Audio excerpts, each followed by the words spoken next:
Mesdames et messieurs, bonjour, ravi de vous retrouver pour cette nouvelle édition de votre programme quotidien Midi au Caire en ce jeudi le 17 juin 2021 et sans plus tarder, commençons cette édition.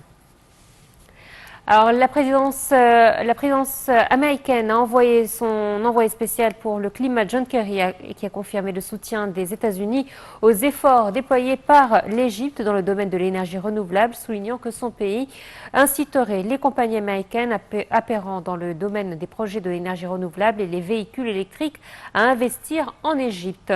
Monsieur Kerry, qui s'entretenait avec le Premier ministre Moustapha Madbouli, a indiqué que l'Égypte pourrait construire la plus grande centrale solaire dans le monde.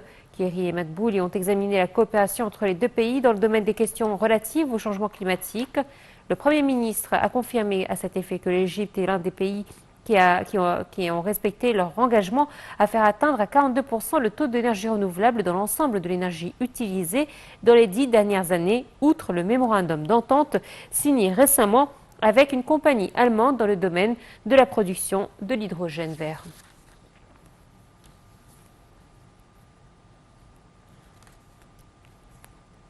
Le chef du gouvernement, Moustapha Madbouli, a présidé hier la réunion hebdomadaire du cabinet ministériel au cours de laquelle il a abordé nombre de dossiers, dont notamment la pandémie du coronavirus.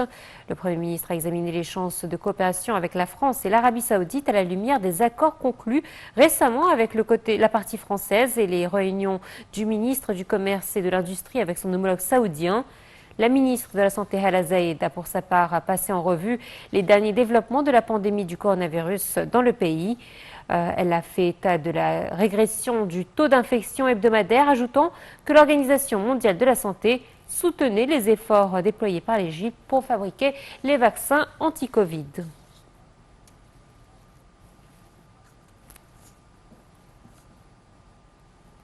Et le ministre des Affaires étrangères, Samar Chokri, s'est entretenu hier avec son homologue luxembourgeois Jean Asselborn, actuellement en visite au Caire.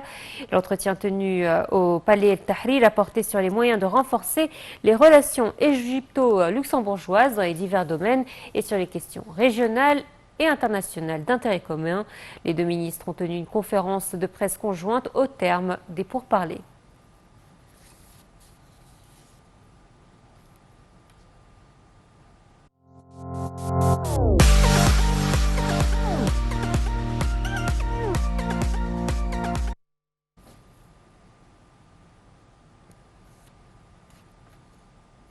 Le commandement général des forces armées a ordonné ou a donné ses ordres d'envoyer le navire égyptien Halaib du port d'Adabé à Suez vers le port de Beyrouth au Liban, transportant les grandes quantités d'aide humanitaire fournies par l'Égypte au Liban. Cette démarche s'inscrit dans le cadre de la mise en œuvre des directives du président Abdel Fattah el-Sisi, commandant suprême des forces armées, et dans la continuité du soutien égyptien apporté aux frères libanais. Les responsables libanais ont examiné ou ont exprimé leur appréciation pour le soutien continu de l'Égypte au Liban pour l'aider à surmonter les crises.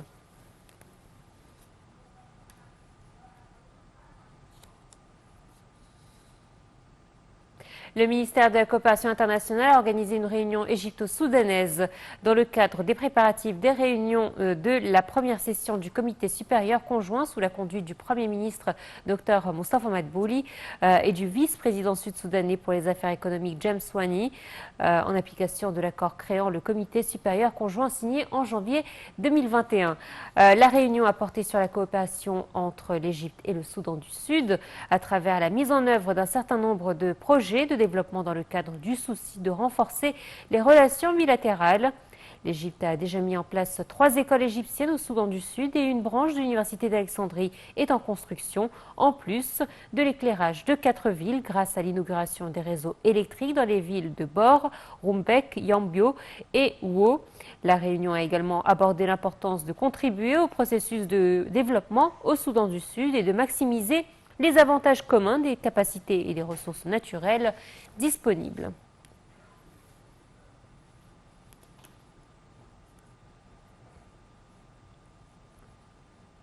Le secrétaire général de la Ligue arabe, Dr Ahmed Abou-Ghait, a déclaré hier que les ministres arabes des Affaires étrangères avaient appelé le Conseil de sécurité des Nations Unies à examiner le plan éthiopien du barrage de la Renaissance.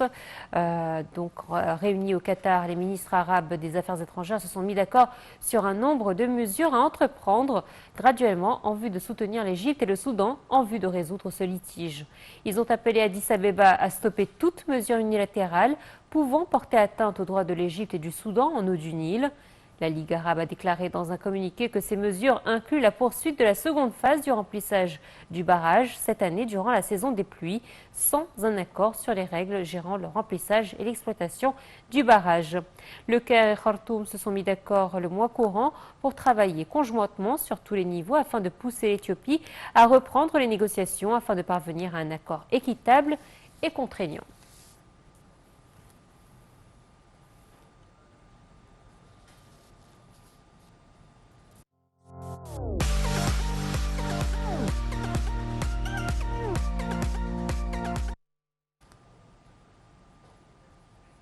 Allez, un point Covid tout de suite. Le ministère de la Santé a annoncé hier que 543 personnes rétablies du coronavirus avaient quitté les hôpitaux de confinement après avoir reçu les soins médicaux nécessaires, augmentant ainsi le nombre des cas guéris à 203 193. L'adjoint de la ministre de la Santé, Dr Khaled Magahed, a déclaré que 606 nouveaux cas de coronavirus avaient été enregistrés, ce qui porte le nombre total des personnes contaminées jusqu'à présent à 275 000 cas. Le ministère de la Santé a annoncé aussi avoir répertorié 32 décès, ce qui augmente le nombre total des victimes de coronavirus à 15 723 cas.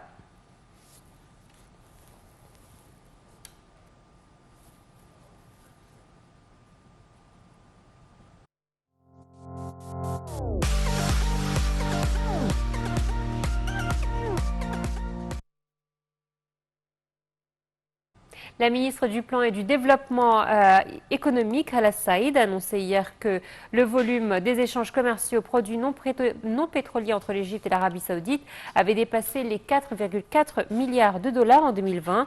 Madame Saïd a fait sa déclaration lors d'une réunion avec le ministre saoudien du Commerce et de l'Investissement, Majed Ben Abdullah Al-Qasabi, ainsi que la délégation l'accompagnant en présence de la ministre du Commerce et de l'Industrie, Nevid Gaima. Les détails avec Marianne Fallou. Le volume des échanges commerciaux produits non pétroliers entre l'Égypte et l'Arabie Saoudite a dépassé les 4,4 milliards de dollars en 2020, a déclaré mercredi la ministre du Plan et du Développement économique, Hala El Saïd. Madame El Saïd a souligné que l'Arabie Saoudite occupait une position leader parmi les pays arabes ayant des investissements en Égypte, précisant que les exportations égyptiennes vers le marché saoudien avaient réalisé une grande croissance en 2020, enregistrant 2,6 milliards de dollars contre 2,3 milliards de dollars en 2019, soit une hausse de 13%, selon les données du Conseil d'affaires égypto-saoudien. Madame El Saïd, également présidente du conseil d'administration du Fonds souverain, a tenu une réunion avec le ministre saoudien du Commerce et de l'Investissement, Majd Ben Abdallah El-Qasabi, ainsi que la délégation l'accompagnant en présence de la ministre du Commerce et de l'Industrie, Nevin Gaima.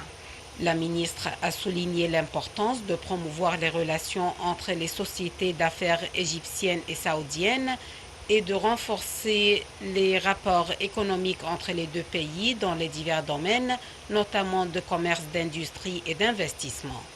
Elle a mis l'accent sur l'importance du partenariat stratégique entre l'Égypte et l'Arabie saoudite, ainsi que l'importance de la poursuite de la coopération commune entre les deux pays à tous les échelons. El Saïd a passé en revue les opportunités et les domaines les plus importants pour développer les relations et renforcer les partenariats de développement dans le cadre de partenariats efficaces avec les principales entreprises du secteur privé dans les deux pays et les mécanismes pour convertir les obstacles et opportunités d'investissement à la lumière de la crise de l'épidémie du coronavirus et de ses répercussions économiques.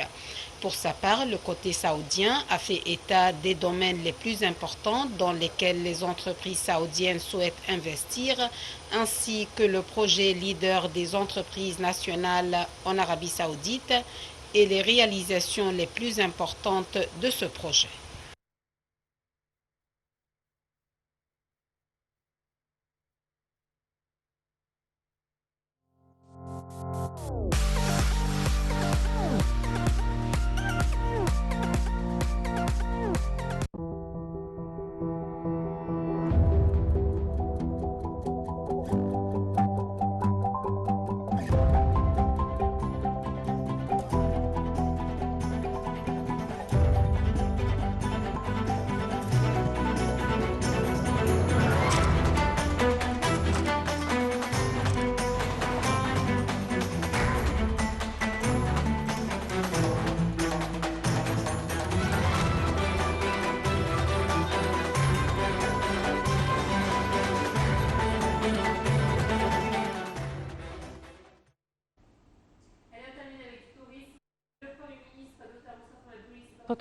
S'est entretenu cette semaine avec le ministre du Tourisme et des Antiquités, Dr Khaled El Anani, pour faire le suivi du mouvement touristique à destination de l'Égypte. Le ministère du Tourisme a examiné actuellement le lancement d'une campagne médiatique pour relancer le tourisme égyptien durant les 3 prochaines années. Les détails avec Farihan Farou.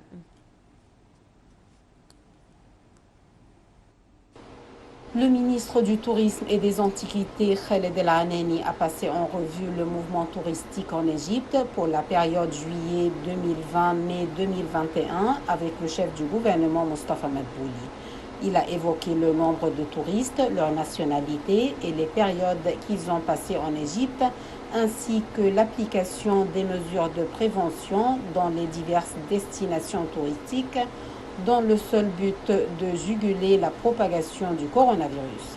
Il a également exposé les efforts déployés dans le cadre du marketing pour les destinations touristiques égyptiennes, soulignant que les préparatifs sont en cours pour organiser une visite des ministres des Affaires étrangères, du tourisme et de la santé liée à la promotion du tourisme égyptien, ainsi qu'aux mesures de prévention appliquées en Égypte. Le ministère du Tourisme s'est pour sa part mis d'accord avec une coalition anglo-canadienne pour lancer une campagne médiatique en faveur du tourisme égyptien durant les 3 prochaines années. Selon le porte-parole du ministère du Tourisme, le plan de cette stratégie est en cours d'examen par le ministre du Tourisme et sera adopté le mois courant. Le porte-parole a ajouté qu'il y aura durant la prochaine phase une grande campagne visant 12 pays, dont la Chine, indiquant que le ministère du Tourisme avait lancé plusieurs initiatives touristiques internationales et avait changé le style de ses campagnes en dépendant davantage des réseaux sociaux, des blogueurs et des célébrités. Le porte-parole a indiqué que le film qu'avait produit le ministère du Tourisme et des Antiquités, qui porte le nom de Voyage d'un touriste en Égypte, avait été vu par 160 millions de personnes à travers le monde et a eu une grande influence sur le taux de réservation et les recherches sur Google concernant l'Égypte. Et voilà, donc nous arrivons au terme de cette édition et nous a rejoint par téléphone M. Hazem Hassan, expert en tourisme. Bonjour. Bonjour. Alors c'est vrai que, l'Égypte a payé cher le coronavirus, puisque malgré les initiatives faites par le gouvernement pour améliorer les conditions et pour varier les destinations touristiques, le coronavirus est arrivé et a paralysé ce secteur du tourisme, pas qu'en Égypte, à travers le monde également. Mais c'est vrai que là, le tourisme essaye de revenir sous certaines conditions avec le pass sanitaire. Et c'est vrai que on commence à voir des personnes qui commencent à arriver, mais ce n'est pas encore les chiffres qu'on attendait. Alors, vous, d'un point de vue donc touristique, comment voyez-vous la situation actuelle? Est-ce qu'on s'attend à avoir malgré tout une fréquentation correcte cette année? Oui, on a un grand espoir encore pour cette saison. Et on voit que justement, c'est vrai que quand on parle justement du tourisme culturel, on n'attend pas vraiment un mouvement assez important par rapport à nos saisons justement avant la pandémie. Mais c'est dû à une chose, c'est que la plupart des nationalités qui viennent pour le tourisme culturel, ils viennent surtout en hiver. Donc c'est pas encore la saison. La saison maintenant, c'est plutôt la saison des stations balnéaires, des plages et tout ça. Et ça, bien sûr, c'est un problème pour tous les pays du monde. C'est pas uniquement le problème en Égypte à cause de la pandémie. Mais déjà, on est encore au début de la saison, la première moitié de la saison d'été. Donc, on attend vraiment juillet, août. On espère qu'on va avoir plus de mouvements touristiques dans nos stations balnéaires. Je parle justement de Hurghada, la mer Rouge, Sharm el-Sheikh. Toutes ces destinations sont très importantes et on ajoute aujourd'hui aussi la côte nord. Donc, on voit que ça va évoluer. Déjà, quand on regarde, quand on fait l'évaluation des efforts pour le marketing du tourisme égyptien, on voit que le ministère du Tourisme et toutes les associations gouvernementales concernées, ils ont fait leur maximum, soit d'une façon traditionnelle, je parle des expositions commerciales, comme l'Expo 2021 aux Émirats arabes, les autres réunions économiques des grands pôles d'économie en général dans tous les domaines. L'Égypte était présente d'une façon très importante, le tourisme égyptien était présent d'une façon très importante. Non seulement ça, mais on est sorti justement de ce travail de marketing traditionnel. On est passé maintenant aux nouvelles idées, d'inviter des blogueurs renommés mondialement qui arrivent à influencer, des influenceurs qui arrivent à influencer justement l'opinion publique à travers les nouveaux moyens de médias comme Facebook, comme et tout autre moyen. Oui. Voyez, et donc là, ce travail justement a commencé à avoir des échos sérieux. On voit que les gens ont commencé à écouter, à parler, à dire voilà, nous aimerions bien venir en Égypte, on connaît bien l'Égypte, c'est la mer, c'est le désert, c'est l'ancienne civilisation, les monuments magnifiques. Donc, et surtout que au niveau des gens aujourd'hui, les gens ils en ont marre du confinement. Le confinement a vraiment fait son effet pour que les gens veulent sortir, que les gens veulent sortir et passer leurs vacances loin de ce confinement. Monsieur Hazem Hassan, merci à vous d'avoir été nôtre ce matin pour notre programme Midi OK et pour nous rassurer justement de ce secteur touristique qui nous tient à cœur. Voilà, c'est ainsi donc que prend fin cette édition. Merci de votre fidélité. Excellente suite de programmes sur Night TV International. Au revoir.